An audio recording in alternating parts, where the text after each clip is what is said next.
Bonjour à toutes et à tous, c'est le Saga Vlogger, j'espère que vous allez bien, c'est un plaisir de vous retrouver aujourd'hui pour une toute nouvelle vidéo, aujourd'hui un petit peu particulière, puisque, comme vous avez peut-être remarqué, j'ai mis mon pull moche de Noël, et qui dit pull moche de Noël dit film de Noël.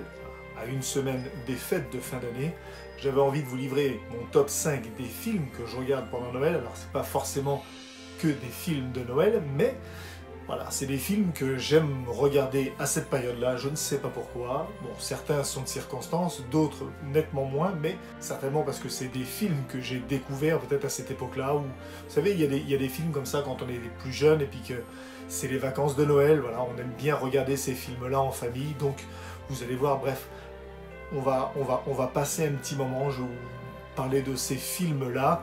Je vais vous en dire quelques mots, je vais vous dire pourquoi je les aime et peut-être l'occasion pour vous de découvrir des films que vous ne connaissez pas, quoiqu'avec certains, je pense quand même qu'on est dans du très classique. Ouais, c'est le moins qu'on puisse dire. Donc on va pas faire durer le suspense plus longtemps. Le premier film dont j'aimerais parler, c'est un des plus grands classiques qu'il peut y avoir, aucune surprise. Voilà, c'est comme ça, j'adore, je ne pouvais pas faire un top de mes films de Noël sans vous donner ce film-là, puisque c'est le film que je regarde le plus. C'est pas forcément mon préféré, mais c'est en tout cas celui que je regarde depuis le plus longtemps, peut-être. C'est un film de 1990, réalisé par Chris Columbus. Vous avez bien compris de quoi il s'agit. Il s'agit bien évidemment de Maman, j'ai raté l'avion, Home Alone, donc avec Macaulay Culkin, Joe Pesci, Daniel Stern et un dénommé John Candy qu'on retrouvera un peu plus tard dans ce top 5. Mais voilà. Donc Maman, j'ai raté l'avion, donc film cultissime de Noël que la plupart des gens ont vu, ont découvert. Moi, voilà, je regardais ça quand j'étais encore qu'un jeune enfant. Voilà, je regardais ce film-là à l'époque. Le temps passe vite. Bref, je regardais ce film-là avec mes frères et sœurs. J'avais même mon petit frère, qui se prenait pour Macaulay Culkin, pour Kevin McAllister, et qui faisait des pièges partout, sauf que c'était pas pour les brigands, c'était pour nous. Il est même arrivé à ma sœur de se casser la gueule dans les escaliers. Voilà, mort de rire. Bref, vous connaissez tous l'histoire de ce film, les parents qui partent donc à Paris et qui oublient chez eux le petit dernier, donc Kevin de la famille McAllister, et Joe Pesci et Daniel Stern qui interprètent les casseurs flotteurs, donc des cambrioleurs qui sont voilà, dans le quartier où vivent la famille McAllister. Ils sont là pour cambrioler les maisons, et quand ils vont tomber sur la maison des McAllister, Kevin qui va être à l'intérieur va tout faire pour empêcher les cambrioleurs de réaliser leur larcin. Film cultissime, comme je vous disais, qu'on a regardé des dizaines, des centaines de fois.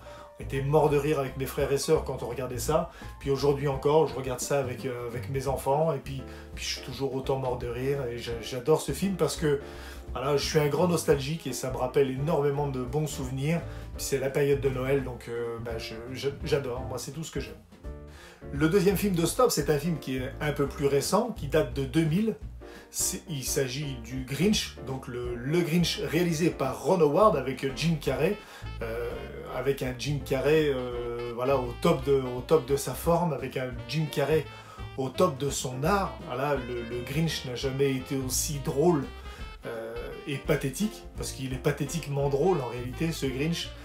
C'est un film donc, qui nous raconte l'histoire de cette espèce de créature. Voilà, à l'origine, c'était un conte qui avait été adapté en film. Bon, je pense que tout le monde connaît l'histoire du Grinch, voilà, qui veut gâcher Noël. Et j'en dis pas trop. Je sais qu'il y a un film qui est sorti, donc je crois que c'est en 2018. J'étais allé le voir au cinéma, un film d'animation, un animé, qui reprenait en grande partie ce qui était fait dans le film. Je trouve que le film était bien meilleur. Alors, pas uniquement parce que c'était un film, pas uniquement parce que c'était Jim Carrey. Je trouvais que voilà, il y avait beaucoup plus de gags qui marchaient. C'était beaucoup moins enfantin, toujours, que l'animé qui est sorti en 2018. Alors ensuite, dans ce top, il va y avoir un film qui n'a strictement rien à voir avec Noël. Mais alors pas du tout. C'est pas joyeux, ça sent pas la cannelle, ça sent pas le pain d'épices, rien de tout ça. Bien au contraire, puisqu'il s'agit du film Le jour d'après. Alors ne me demandez pas pourquoi, mais j'adore au moment de Noël me mater Le jour d'après, film de Roland Emmerich. Il y a gros casting quand même, Dennis Quaid, Jake Gyllenhaal, il y a Ian Holm, il y a, comment il s'appelle déjà, Dash Mioch. Alors Dash Mioch c'est lui, si vous vous posez la question. J'ai le nez qui me gratte. Donc c'est un film catastrophe, un petit peu avec une ambiance climatique comme ça. Qu'est-ce qui se passerait à force que le climat se dérègle? Il va se passer un truc, c'est que il va y avoir une nouvelle ère glaciaire qui va s'abattre en quelques heures sur la planète. Donc on va voir comment ils vont devoir gérer ça, tout ça, avec un très jeune Jake Gyllenhaal, que moi j'aime beaucoup, donc j'adore regarder ce film-là. Pour vous dire, la première fois que je l'ai vu, c'était pas au cinéma, je l'ai vu chez mon père qui a un vidéoprojecteur, et on l'avait regardé. Moi j'habite le sud de la France, mes parents habitent région parisienne, et quand je suis allé voir le film, je suis parti de chez moi, il faisait 24 degrés, 22 décembre, et quand je suis arrivé en région parisienne, il faisait moins 17. Je ne sais pas si vous vous rendez compte un petit peu la différence de température. Et en plus, j'ai regardé le jour d'après. J'ai mis à peu près 15 jours à me réchauffer. Voilà, et à chaque fois que je regarde ce film-là, même si je le regarde en plein été, j'ai froid. Voilà, c'est le film le film climatisation. Si un jour vous avez des problèmes de clim, mettez le jour d'après, vous allez voir, c'est radical. Bref, j'adore le jour d'après, voilà, parce que ça n'a rien à voir avec le moment de Noël, mais j'ai découvert ce film-là à la période de Noël, et tous les ans, voilà, je sais pas, il doit y avoir un réveil qui me dit, tiens, tu te rappelles, t'avais regardé ce film-là, t'avais kiffé, bah re-regarde-le. Donc je re-regarde le jour d'après à la période de Noël, et j'adore ça.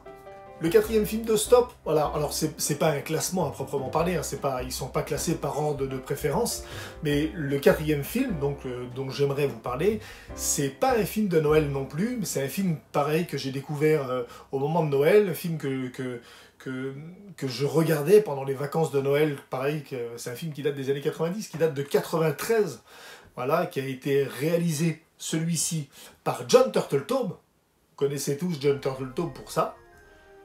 Connaissez, évidemment, avec une musique donc de Hans Zimmer. Je ne sais pas si vous connaissez, un petit compositeur qui a réalisé 2-3 trucs. Ouais. J'ai oublié de parler des compositeurs pour les autres films. Donc pour Maman, j'ai raté l'avion, c'est John Williams. Voilà, vous connaissez aussi certainement un mec, un jeune prometteur. Et pour le Grinch, c'est un prénommé James Horner qui a fait 2-3 trucs aussi qui ont un peu fonctionné. Voilà. Un mec qui a connu un petit succès. Bref, voilà, donc on va parler donc de Rasta Rocket. Rasta Rocket, le film de 1993 réalisé par Jon Turteltaub avec une musique donc de Hans Zimmer, comme je disais, avec un casting pas tellement connu, puisqu'on retrouve Leon Robinson, il y a Doogie Doug, il y a c'était Malik Yoba, je vais y arriver, et Raoul DeLewis. Et avec également un dénommé John Candy, qu'on avait également vu déjà dans Maman, j'ai raté l'avion, qui jouait le rôle de Gus Bolinski, voilà, le joueur de polka. Donc là, ça va être celui qui va jouer le rôle de l'entraîneur, et Rasta Rocket, pareil. On regardait ça en famille, et on était mort de rire. Ce film qui nous raconte donc l'histoire de ces 4 Jamaïcains qui se mettent à faire du bobsleigh pour pouvoir participer aux Jeux Olympiques d'hiver de Calgary en 1988, qui n'est pas exactement la vraie histoire, mais qui est inspirée de l'histoire vraie des Jamaïcains qui ont concouru pour les Jeux Olympiques, voilà, avec une très belle réalisation, une belle morale derrière aussi, bref, un film que j'adore Rasta Rocket, je le redis encore. Les films que je vous dis, c'est vraiment des films que j'adore regarder en période de Noël, parce que, je suis dans un bon mood, et puis ça me rappelle de très belles choses, bref, on adore. Et le dernier film, donc là, le dernier film, c'est un film de Noël, un conte de Noël d'ailleurs, c'est l'adaptation ou la réécriture, enfin le remake d'un film, voilà, un film d'un vieux film qui s'appelle La vie est belle. Alors c'est pas La vie est belle de Roberto Benigni, c'est un vieux film qui s'appelle La vie est belle, donc on va tout reprendre, on va se calmer, on va redescendre. Le 5e film dont j'aimerais parler, c'est donc Family Man. Family Man, qui est un film réalisé par Brett Ratner en 2000, tout court, en 2000, avec Nicolas Cage, avec Téa Leoni et avec Don Cheadle. Et donc, c'est un film, voilà, où on trouve notamment une bande originale signée Danny Elfman. Pareil, un petit gars un petit peu, voilà, qui a fait un petit succès d'estime dans un film avec un mec qui s'est fait mordre par une araignée ou un truc comme ça, notamment. Hein. Je crois qu'il avait fait aussi un film pour un mec déguisé en chauve-souris. Quelque chose comme ça. Bon, bref. Family Man nous raconte l'histoire donc de personnage joué par Nicolas Cage, qui est un riche homme d'affaires, milliardaire, voilà, qui vit seul et qui est voilà, toujours dans le boulot, dans le travail, et un soir, quand il veut intervenir pour éviter un braquage, la personne qui est en train de faire le braquage il va avoir une conversation un peu étrange avec lui, et le matin quand il se réveille, en fait, il voit sa vie. S'il était resté avec sa petite amie, s'il n'était pas parti faire des études de commerce à Londres, et en fait, voilà, il lui montre une vie alternative qu'il aurait pu avoir. Il se retrouve avec une femme, avec des enfants, avec des problèmes d'argent, et ce film est vraiment, vraiment super bien fait. Moi, c'est le genre d'histoire qui me touche, voilà, je sais, je suis une guimauve, mais j'adore, voilà, c'est typiquement le genre d'histoire que j'aime beaucoup. Ça change des téléfilms de Noël, vous savez, Kate, 32 ans, en mal d'amour. Voilà, c'était donc mon top 5 des films de Noël.